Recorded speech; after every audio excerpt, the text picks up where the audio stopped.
Vincent Malloy is 7 years old. He's always polite and does what he's told. For a boy his age, he's considerate and nice.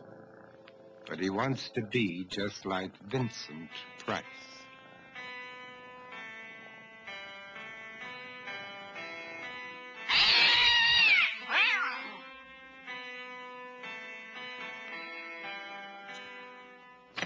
He doesn't mind living with his sister, dog, and cats, though he'd rather share a home with spiders and bats.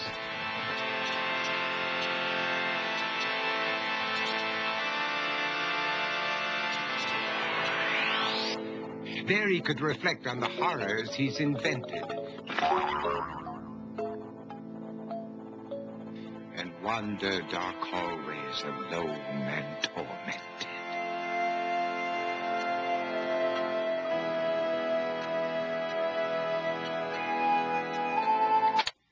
Vincent is nice when his aunt comes to see him, but imagines dipping her in wax for his wax museum.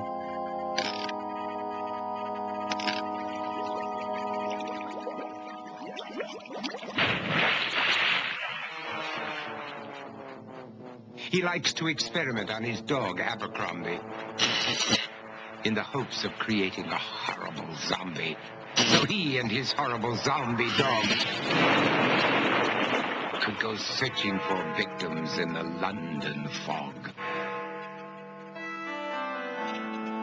His thoughts, though, aren't only of ghoulish crime. He likes to paint and read to pass some of the time. While other kids read books like Go, Jane, Go, Vincent's favorite author is Edgar Allan Poe.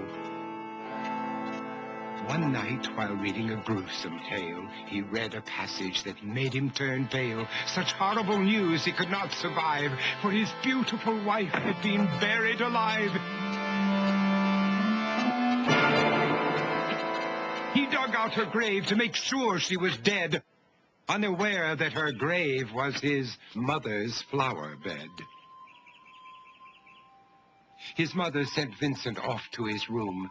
He knew he'd been banished to the Tower of Doom, where he was sentenced to spend the rest of his life alone with the portrait of his beautiful wife. While alone and insane, encased in his doom, Vincent's mother burst suddenly into the room.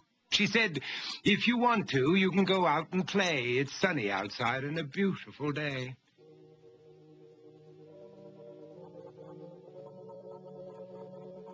Vincent tried to talk, but he just couldn't speak. The years of isolation had made him quite weak.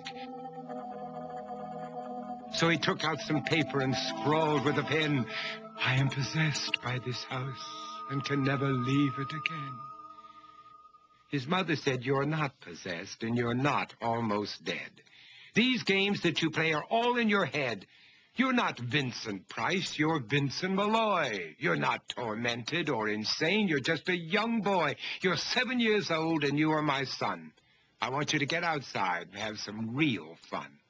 Her anger now spent, she walked out through the hall. And while Vincent backed slowly against the wall, the room started to sway, to shiver and creak. His horrid insanity had reached its peak.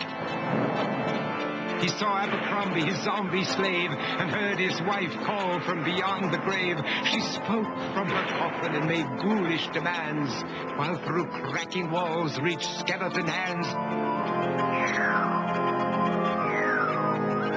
Every horror in his life that had crept through his dreams swept his mad laughter to terrified screams.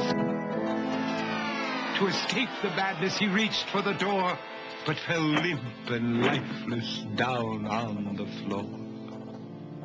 His voice was soft and very slow as he quoted The Raven from Edgar Allan Poe. "And my soul from out that shadow that lies floating on the floor shall be lifted nevermore."